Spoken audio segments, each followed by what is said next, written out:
I want to tell you about the 3 seasons you will encounter in your love. And you will tell me which season you are in and what you are doing. There's a season for planting. There's a season for irrigating, cultivating, and then reaping. When you plant, you put water. That is one season. Then there's a season for weeding. You're pruning it. You're shaping it. And then there's a season for harvesting. So, wakati wa kupanda, when you're planting, there's a lot of planning and a hope. Planning and expectation and anticipation. Romance. This is the problem with our day. We have been made to think love, you will fall into it. So we talk about I have fallen in love. Elsewhere in life, when you fall, it's not a good idea. But when you talk about love, we talk like I fell without intending. Many of you loved the person you are with without knowing. You are even surprised. You also said you don't know how you ended up that person becoming so important to you. You even tell them, the first time I saw you, I never knew you become this important to me. It caught you by surprise. Let me tell you something. A seed can grow without consulting you. It can meet the right connection and it grows without consulting you. And you are surprised in the morning. How come me and Maggie are talking so much? How come me and Brayo are inseparable now? How come I'm thinking about you every day? How come you're so magnetic? How come when I'm with you I'm so creative? How come when I'm with you I think such good ideas? When we talk on phone, we can't run out of ideas? What is it about you? I've never felt this way. Some of you had sworn by your grandmother never to fall in love again. You had been heartbroken or disappointed. And you swore that you never fall in love again. Until you met this guy, tall, dark, handsome, or whatever definition for you, light, or this way, or funny, or, you know, sometimes the person who becomes important to you, you had not anticipated it. Let me tell you, the love could have grown by surprise, and it grew, it sprouted without you knowing, and you became very happy. But this is the mistake we make. We think the way you fell without effort, you will grow without effort. This is the mistake we are making. And I'm very happy that I've seen men here in LD, men from this community has been very patriarchal in the past. I'm happy we are changing this. When you say patriarchal, we mean just male-dominated. I'm seeing men being romantic now. And I'm very happy that we put this event here. And I want to ask the organizers of this event never to stop doing it. Let me tell you, you might have fallen in love accidentally or by surprise, but you will not grow in love by surprise. Next year when we come, will you be in love as you are? Let me tell you, you can predict. And some of you by looking, I can tell, if you don't do anything, you're on your way out. You are wearing all nice and looking all nice, but there's no juice. Juice is visible. When people have energy, when there's butterflies, when there's chemistry, it's visible. Some of you are not friends because you fell in love and you forgot to grow in love. The seed grew accidentally and you are surprised. Oh my God, I'm in love. Oh my God, oh my God. As men, we feel energized. When you find the right woman, you are very creative. When you find the right woman, you feel like you have grown wings. You are confident. You launch your projects. You attempt new things. Mwanaume, kama uko na mwanamke na kutoka waanze kuongea na yeye ujagundua kitu kipya, she is not the right one. When a man might meet the right woman, he becomes creative. He becomes more energized. If you are still over drinking, oversleeping, pitying yourself, depressed, that is not the right woman. The right woman gives you energy, health. And I'm not saying they cure everything. Life still has to go on. I also have those down times. I'm not saying it's a day, I'm in a bed of roses every day. But her entry improved my life. One way to know whether you are with the right person, from the time they came into your life, are you better for it? Some of you don't sleep. You are with that person because the sex with them is very nice. In bedroom, they make you go to cloud 9. Then after cloud 9, you go to hell number 7. Apart from bedroom, the life is horrible. Some of us, we fell in love, but we fell in the wrong place. Let me remind you something. Falling in love sometimes is accidental. But before you decide to sign up, your heart tells you where it is attracted to. It is your mind and your will that examines whether it is safe to go that way. While you were on your way here, you saw good food, you saw beautiful people, handsome people, good cars, but you did not bring all of them with you. You saw them and you knew they're not available for you. The same way love behaves. You see people you like, but you know they're not available for you. You control yourself. So the person you decided to sign up with, that is the seed you chose to cultivate. Remember, your heart will grow good crops and it will grow weeds. Kutamea magugu. It's not always a good seed that grows on its own. Sometimes what grows there needs to be uprooted, not grown up, not cultivated. You have a duty to choose what to bring up, guys. So I have asked you one question. Are you better with this person? Are you better with them or are you not? And let me tell you something. You can be good people, both of you. Never badmouth your ex again. My ex was a devil. My ex was a this. Remember, you chose them. They were your choice. As long as they did not arrest you, you should criticize the version of you that misjudged that person and entertained them until they hurt you. You are the one who allowed them into your life. So never badmouth anybody. Just say it was a good time I learned and I proved for it. Thank you. So I'm telling you the first stage. Now while I'm co-op and you're not yet married, okay, please be careful. Don't spend one night today and then you have to compensate for it for the next 10 years. Raising a child alone, breaking your heart alone because of a mood. And this environment is so beautiful. But let this environment also excite your thinking, your discernment, your intuition. The way you have put your effort to come today, let it also amount to good choices, not just excitement. So I've told you about the first stage. The first stage is falling in love. The seed grows. The love sprouted without consulting you. It grew on its own. Congratulations for finding love. Now, the second stage is where many of us miss it. The children of Israel in the Bible, there's a story of guys, children of Jacob, who are to be moved from Egypt all the way to Canaan. God performed 10 miracles, the miracles that made you meet your lover.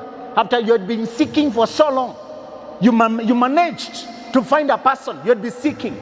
You crossed the Red Sea, impossibilities. You defeated your enemies, those who did not want you together. They crossed the Red Sea because mainly it was God working. Mainly it was nature working to make your love sprout. But after they crossed the Red Sea, there was another journey now of growing up. The seed now needs to grow up. Let me tell you something. All seeds germinate. Not all seeds mature. All lovers fall in love. Not all lovers mature in love. All people will feel love, those who are open to it. Not all people will be established in love. Some of you are new in love and you will never grow because you are not disciplined, you are not committed. You don't work on your anger, you keep quiet on your man or your woman for 2 days, 3 days. And if you're seated here with a person who can go silent on you for days, ask them, what if you go silent on me and I die, I get a heart attack, I get an accident, and you had blocked me on your phone? Blocking and unblocking is not a sign of love, it's a sign of immaturity and the pathology and the demons. If you're blocking and unblocking a person, please exit the life for good. You should be mature enough. If me and my wife, we have differed and we are not in a talking mood, we don't shut out the phone because she can get an emergency. If you block me and I have an emergency, who do I talk to? If you leave me to the world to die or live, why are you my person? Why should I make you the most important person in my life? Just because you have a disagreement, you have blocked me. If you have blocked me, then I should get a person who is reachable. Doctors are more reachable. Friends are more reachable. Why do I need you? If you can't control your emotions, you have no business being in love. You must never block the person you love. You must never block them on phone. Be reachable in case of an emergency. I discussed this on my Facebook and many people confessed. When they blocked the girlfriend, it was the last time they would ever see her. Something happened. She blocked him and he got an accident. When she went home to look for him, she found a casket and a funeral. Never block the person you love if you truly love them. just tell them, let them know you're not in a talking mood, by your body language, by whatever. But maintain your phone on. If they are arrested by the police, you can rescue them. If they have a situation, you can rescue them. Tuache utoto wa kublock watu tunawasema tunawapenda. Love is not a feeling, love is a commitment. Even if they are calling you 72 times, decide whether you want a person who is so psychotic as to call you 72 times or to text you 72 times. Tell them this: I can't block my phone because of you. You are the one who blocked out of my life. Let's do this. Me, I don't want the manner you communicate, the way you are anxious. Deal with it, or I deal with you. It is the part of growing in love that many of you will not do. In fact, you will not fall out of love, you will fall out of maturity, fall out of effort, fall out of commitment. Many of you, I am persuaded, you found the right person, or if you are searching, you will find the right person. But the finding is the first step. All seeds germinate.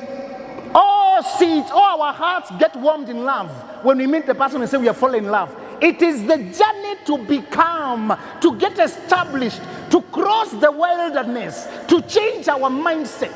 Some of you are still insulting women, and you are with a woman. Women are dogs, women are this. Many women are still saying, oh, men are dogs, men are the same. Oh, men sleep with multiple women. What are you saying about your own man? What are you saying about me? What are you saying about your father, your son? You can't say anything about all men. And you have a son, you have a lover, you have a father. You are just bitter. Cure your bitterness. Don't generalize us and put us in one bracket. We are not like that. Say the men I have dealt with. In any case, when you say all men are like this, who asked you to sample all the men? You are supposed to deal with one of them. You are the one who is wrong. And the men, let me warn you, all the men, listen to me. I wish we were alone. Men, when you ask a woman for sex, Kiswahili tunasema nipe, give me. So you think you are the one being given, you are in charge. That's how we ask for things, quote unquote. So you think you are in charge. And when the act is happening, you are on top, you are controlling the action. Hey, you feel like you're on top, you're on top, you're on top. In this business of sex, men think they're in control and they are disillusioned. In fact, it's the woman who's in control because she gets you to burn with the passion for her. Or in war and in life, the party who has your attention is the one in control. She can control it, manipulate it, and bring you down. Men, listen to me. Learn to stick to your woman. The part of growing up and getting established in love is taming your horses. Is to contain your energies and remain with one woman. Many of you have hidden your phones with passwords. Why are you closing your phone with passwords against your woman, against your man? If you can sleep with them in one room with the lights out and with your eyes closed and you asleep, and if they can feed you, cook you food and you eat, what is that in your phone that is more important than your life, than your health? If you can let them shut out, close the door, put out the light, you remove your clothes and you sleep and you fall asleep in their presence, isn't that a bigger risk than your phone? And if your partner does not trust you with their phone, it's always for two reasons. You are dramatic and paranoid. You keep going through their phone to pick fights over petty things. You are very petty and paranoid and childish. Grow up. Some people have shut out their phone because the person they're dealing with has never grown. They're still in the wilderness and complaining and looking for fight. Sometimes we shut the phone because you are impossible. I leave my phone there and you start going through it. Grow up. It is damaging your trust and your connection. How come you have invested your life with a person you can't trust? Even if they have cheated in the past, give them a chance to prove themselves. You can't police an adult. The more you police me, policing me and suspecting me is like accusing me of cheating. So if you keep looking at my phone and I was not cheating, I might consider cheating to be justified as I am being punished so that I'm punished for something I did. The second reason people shut out their phone is because they are cheating behind your back. Those are the only two reasons. If you are not paranoid and you don't go through my phone, you're not the kind of person who keeps snooping. And yet I have put passwords, 20 of them, is because I'm doing secret things. Either of those two things. If I shut out my phone and I tell you never touch my phone, phone's out of reach, don't touch the phone, but go to Safaricom and ask them to check for you what I'm doing. If you have trusted me with your life, with your heart, you must investigate where you have invested your heart. Nobody puts money and they don't check how that company is doing. You have invested your heart. Where the heart is, everything is. If you have given me your heart, you are entitled to know what I am doing. If I have promised you fidelity, you are entitled to know. If you see suspicious behavior, you have the right to check. My wife does not check my phone. I don't bother her phone. But our rules are one. I will not police you, but I don't expect you to behave like a suspect. That is our rule. I will not be running behind you to check what you're doing. Neither should you act like you have stolen. If you give me reasons to investigate, I will investigate. If our phone rings, I can hand it over to her. If my phone rings, if a message comes, she can check for me. I'm driving. She's the one with all the phones. If messages are coming, she's telling me who is checking. But if we get into the car and I hide all my phones, what am I insinuating? Either I don't trust her with my phones, or she cannot trust me. Don't hide from your partner. If you have elected them to be your partner, make them your partner in reality. This is the third behavior people never grow up in, the phone. The other behavior people never grow up in is emotions are solving conflicts.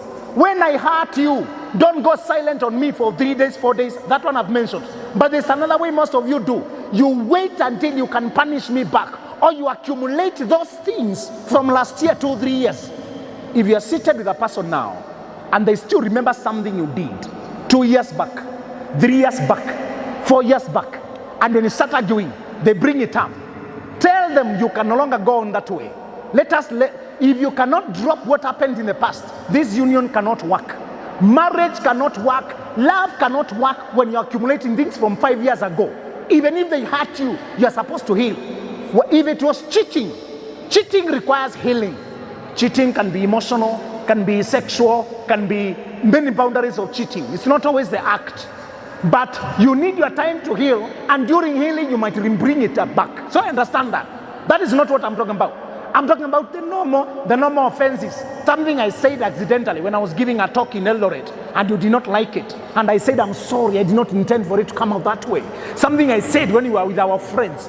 Something, And if somebody texted me today calling me sweetie, a lady from somewhere, for example, she texted me calling me, hey, sweetheart, I've missed you. There are people who just text from nowhere. And I don't respond to the text. Perhaps I don't see it. Perhaps I ignore it. When she sees it, she should not accuse me of it, because I cannot control who will text me. She should only ask how I handle it. Whether I told her maybe, or whether I responded maybe, or whether I entertained it. Don't punish your partner because of behavior of strangers. Punish them. Ask them because of how they respond to those strangers. The thing is not, you see, my wife is beautiful. Other guys still notice how beautiful she is. She will go to gym, she'll go to supermarket, she'll go to her workplace, and men are admiring her. They're throwing comments.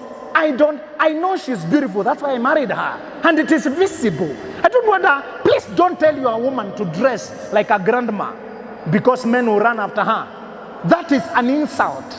I cannot tell her to dress differently when she's not with me. She should be herself. Marrying her does not mean possessing her. She is not my child. She's an adult who's entitled to have a happy life. I just want her to respect our union behind my back. That's all. Go have a life, respect our union. The same way to me. I don't entertain women behind our back. I don't do things that I have to delete. If you have deleted your WhatsApp messages, or you are clearing messages, or it should be because you don't want to entertain those people, not because you want to hide it from your partner. The other thing people never grow up is that they don't learn how to stop flirting. Wanaume, if you are a man, listen to me. After you get married, there's another change you must do for your marriage to work. Many of you men you're married to your queens. The woman is supposed to take you to your destiny, but you are reckless. You are careless about her. You have gotten used to her. You think she's not now the best, and you are still flirting or entertaining. After you get married as a man, there's something that you must change also. You must change how you relate to the opposite sex. You must stop entertaining attention. You must stop letting women think there's a possibility. You must stop letting them think they can get you. There's one guy who told me today, he helped his friend to get a chick, a one-night stand. He assisted his friend using his phone to get a one-night stand using the phone. It was not him looking for the girl, he was helping his friend. And the conversation, he was using his phone, and the wife found out, and she left. The guy has been left, not because he slept with a woman, but because he helped his friend get a one-night stand, so to speak, one night. The kind of transactions you are doing with your friend is because you approve them. I supported the woman because what you do with your friends is something you approve of. It is in your values. It is something you confirm. Another guy discovered that his wife was assisting her girlfriend to cheat with another married man. She was the go-between. She was the coordinator. She was not doing it herself, but she was helping her friend to sleep with another married man, to cheat. The guy asked me, I said, that is her capacity. She believes in that. She approves it. You don't share values. You believe in fidelity and truth. She does not. She may not be doing it, but it is in her capacity to do it. If she got a perfect chance, who knows that she can do it? Many of you never change your values. You don't move away from those boys who only talk about women and alcohol. You don't move away from those women who hate men. If I discover that my girl today has a girlfriend whom they are close, and that girlfriend hates men, she believes all men are dogs. She believes that men are only after one thing. She believes that men are just things to be played with, and they are friends. I'll ask my wife, what do you have in common with this girl? She will tell me, we work together. You can work together, but why do you have fellowship? Why do you have company? Why do you have friendship? What are you talking about? It means you have something in common, and whatever it is, this is not the kind of woman I want. That's not the kind of presence I want in my union. Decide, because you cannot sit on the fence. You must be on one side. Many of you never change your values. You have friends who support divorce and breakup and infidelity. And when your partner asks you, mimi sijafanya, nilikuwa tunasikiza, nilikuwa tu hapo akiongea. When you listen to it, it's because you connect and agree with it. If you were honest, you'd walk away and say, I don't believe in that. The other thing most of us never grow up in is general security. Many of you have never had your own man. You only saw your mother in the way she dealt with her man. And maybe your father and your mom, the marriage played out very badly.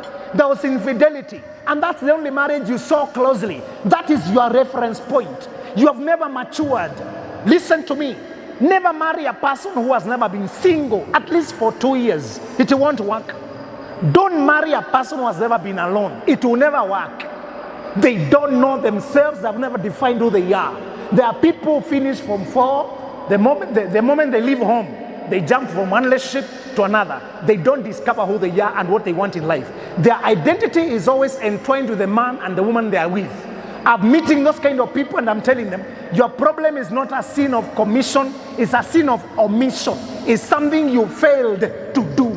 You did not stay alone enough to decide the values, what you want to live by, fidelity, honesty, self-control, discipline. You always said somebody to have sex with. You don't know how to stay without sex. You always said somebody to flirt with. You can't stay without flirting. You always said somebody to take you out. You can't take yourself out. You always said somebody to quarrel with. You can't contain your emotions. Listen, guys. You want somebody who is peaceful alone. The reason some people text you 100 messages in a row is because they can't contain their emotions. They have never learned, although they are 47 years old. Some people are 47, but emotionally they are 7. They have never grown. Make sure you contain yourself. And if you are that kind of a person and you thought you're just handling life, go back to therapy, go to life coaching. I am a life coach myself. I do life coaching. I'm a psychological counselor. I have done counseling psychology. But life coaching is more than counseling. It's adjusting your direction in life. If you have been harassing your partner, some of you did not want to come for this dinner. You came as a police. You came to police your partner. You came to check who's laughing with them. Even your face now looks very serious. And you're keeping watch like the guys at the gate. You're keeping security over who is looking at your woman. If I come around and greet this girl like this, and I see the man changing, or I greet the man, and the woman looks at me funny, or I greet the girl, it shows me you did not come for dinner. You came to police who they are doing with. Grow up. up or you will lose your partner. And I want to encourage your partner to stop being imprisoned by an adult who will never grow up. You can be happy alone. If your partner has not grown, you have given them a chance after chance, and they keep policing you, having moods. We arrive here, and a girl like this greets me, carrying and tell me, hey Zulu, how are you? She greets me. Then my girl, now I'm a catch. She's moody, and she'll have moods. We go home, me tortured in the car. We can't talk because another girl called Maggie, you know, some girls like hugging people. That's how they greet people. And then she comes hugging me. Oh my God. So will I let her fall into the pool because I'm with the wife? I greet, but now she's annoyed. And we are gloomy in the car. I'm just giving examples. My wife is not like that. Very soon you need to be very pleasing to people, to be accepted, to feel good about yourself. Those who started sleeping with the men in university, started sleeping with the men in clubs, they lose confidence that they are beautiful. When you finally approach her and tell her, you are my queen, I like you, let me marry you, she will run away because she knows that's a lie. She will not agree to be treated like a queen because she has behaved like a commoner. Commoners cannot even sit on the throne of queens because they lack the confidence to do it.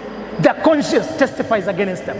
If you're having casual sex and you're not married, your sin will catch up with you.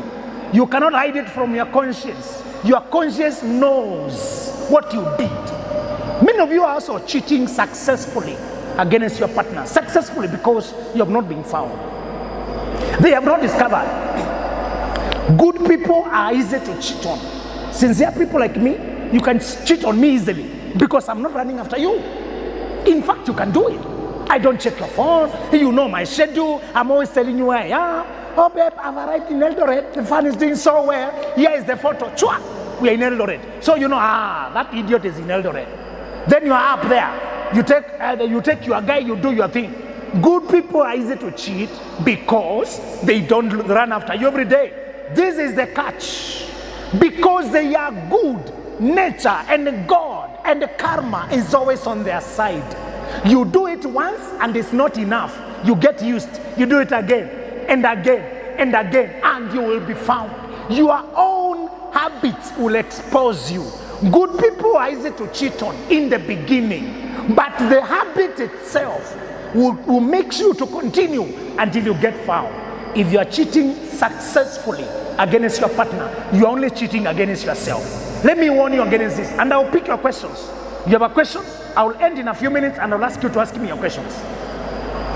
Ukifaulu, when you succeed to cheat against a good person who meant well, you have not cheated against them. You have cheated yourself out of true honesty. That might have been the last sincere heart that was given to you, and you broke it. You are cheating yourself. In this world, there is no such thing as cheating successfully against a sincere person. Men, listen to me. Good-hearted men are often dull-witted. Men who have a big heart have a very small brain.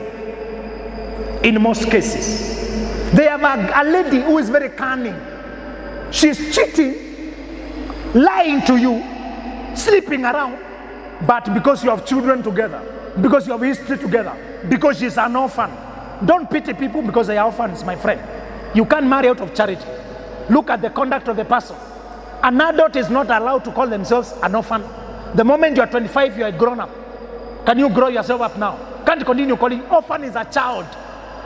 Orphan is a child. Adults are not orphans. All of us, our parents are supposed to die ahead of us.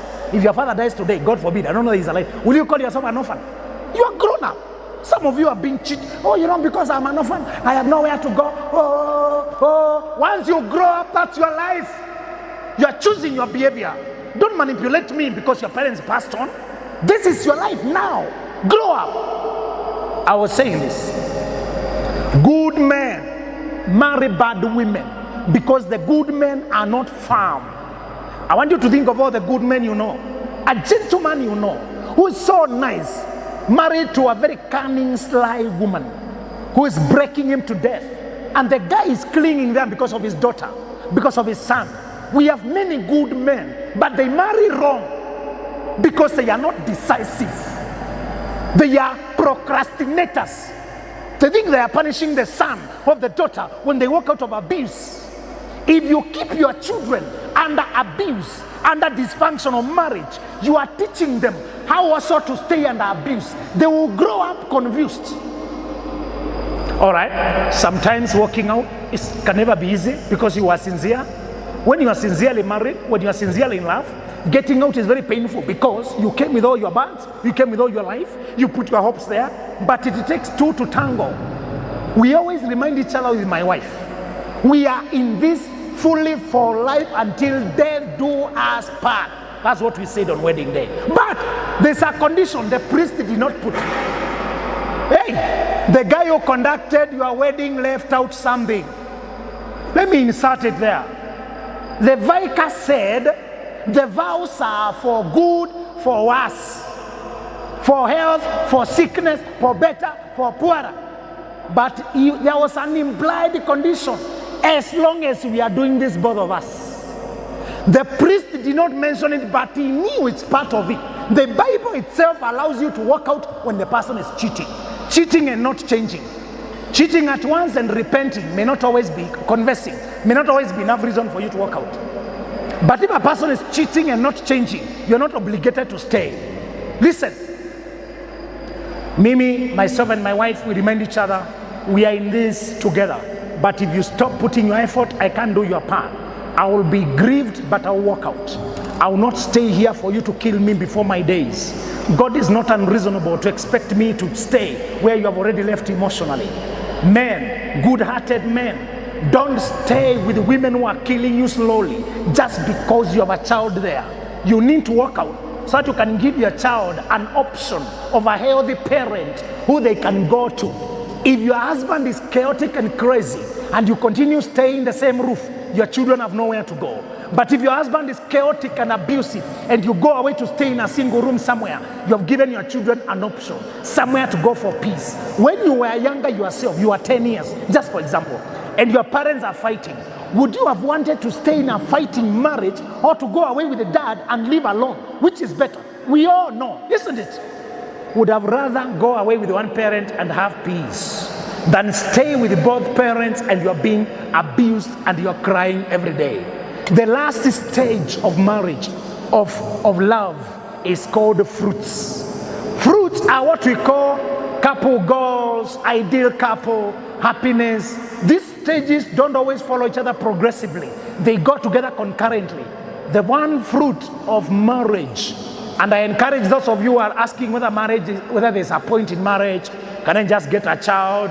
Can I just live alone? I don't want so much commitment. What is the point of marriage? I will give you the point of marriage.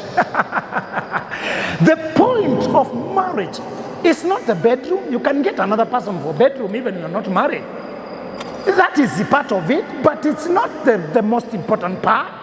It's not even for them to iron your clothes for you. Laundry guys can do that for you. It's not the cooking. Chef can do it. It's not the washing of clothes. Washing machine can do it. The most important advantage of marriage is thinking together. Please say this with me, all of you, if you can hear me. Say thinking together. Say it again. Thinking together. That is the most important part of your marriage. Brainstorming, planning your life, exchanging ideas, building concepts, seizing opportunities, joking, playing, being friends, laughing, chatting, exchanging ideas, dreaming together. That is the superpower of marriage. People who are married and they are united, they are unbeatable. I told my wife this. Me and you, I want us to bypass everybody who is alone. Even if they are a genius and we are two of us, we can think better. We can come up with ideas better. So if you have your partner and you are keeping secrets from them, you are not eating the fruit of marriage. The best fruit of marriage is thinking together, developing ideas, deciding which cars to buy, which houses to buy, how to name your children, where to go for holiday, where to go for Valentine's, which clothes to buy, who to give what, having somebody to validate your ideas, to dream with, to build an empire, build a life, tell you how you look, help you make decisions, comfort you when you are stressed, help you process an idea, decide about friends, a person you can do life with, decide with, journey with, stumble with, learn with, share concepts with, read books with. That is the idea of marriage. If you are not doing that, forget this dinner. You are missing the fruit of marriage. It is supposed to be exchanging messages, doing videos together, exchanging concepts. If you are doing that, that is the best fruit of marriage. Other smaller fruits are sincere intimacy. When people have sex, they don't get intimate. They just rub their bodies. When they are not married, when there is no love, sex is just a physical activity. Just a physical activity like animals for reproduction or enjoyment, brief enjoyment. When you are with your lover and your minds are deeply connected, you have jokes and concepts and connected. When you get intimate together, there's a cosmic event. It's like a convergence of souls. When they kiss you, they don't just touch your lips, they touch your inner being. There's something about sex you can't experience except when you have intellectual, mental connection, soulish connection. The first fruit of being in love is to think together, to talk for many hours, is to discuss together, is to journey, is to evaluate ideas, is to exchange, to gossip between the two of you, to joke your inner jokes, to exchange secrets. It is to have things you talk the two of you, nobody else knows. It is to look at each other across the room, to exchange glances, and you know what that means? It is those things, that energy between you, the deeper understanding. And then when you have sex, when you are that deeply connected, the sex is deeply meaningful. That's why the business of side chick, mubaba, sponsor doesn't work. They don't think together. They only rub their bodies together. They exchange for money. It never lasts. It leaves you with guilt, emptiness, hollow. It takes away from you. It makes you feel like a horrible human being. You walk around feeling like a shadow. After some time, you feel emptied and hollow. The only sex that is meaningful is when we understand each other deeply. I just wanted to give you those two fruits. We have many others, like being able to move faster in life, to protect each other, to win battles, to warn me against a pitfall I cannot see, to help me. My wife designs my clothes for me. She decides what I'll wear. I never had to think what I'll wear today. I never had to think how I'll look today. She thought for me, and she never has to think about many things about the family, where we are getting this and the other. I am the one thinking about that. You divide the duties and you lift each other. The weight of life becomes lighter. If you are with this person and you're not doing life together, you're doing it wrong. You're supposed to divide the duties so that I know she has taken care of that, I take care of this. She never has to worry about shopping. I'll go by the supermarket and bring what is lacking, what is missing to be topped up. She never has to think about those things. I can think about them. And on my side, she can decide what to wear, how our house will look like, what we'll eat tomorrow. You divide the duties. I don't have the time to count the fruits of love. I want to leave you with that one so that you can digest it. I will be taking questions. All right, let me recap as I call my MC to get me questions. 3 stages. Sprouting of love. You may have fallen in love without intending, without learning, or you happened to be talking and the seed grew without your effort. And then you became very happy. Immature people think the seed, it germinated itself, the love started itself, it will grow itself. When you're mature, you know you must put water and remove weeds. What is water? Energy, listening to each other, connecting, irrigating. What are the weeds? Poor emotional self-regulation, insecurities, secrets, having bad values, keeping bad friends. Those weeds of immaturity, of not controlling yourself, those are weeds. The other level is fruits. When you have fruits, thank you. The other level is the fruition. What are the fruits?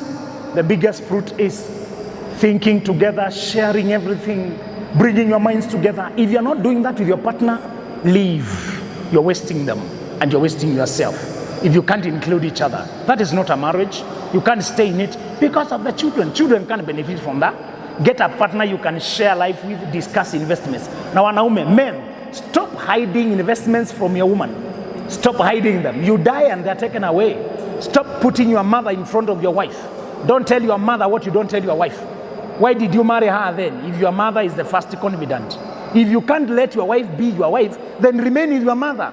Some men are married to their mothers, except the sex, everything else. The mother is the woman in his life. They think together, they decide together. Then why should another woman be brought there in a dangerous triangle to be seen as a competitor? And the mother is treating you like a co-wife. If you can't separate from your mother, don't marry any other a man's daughter. Then come to torture her. And you women, if you are so much tied with your mothers that you must discuss me, so that when I finally meet your mother, she knows everything about me, including the size of my body and my anatomy. That is so embarrassing. You are immature and you have never grown up. Can you protect our business? Na mkikosana mwache kuita familia.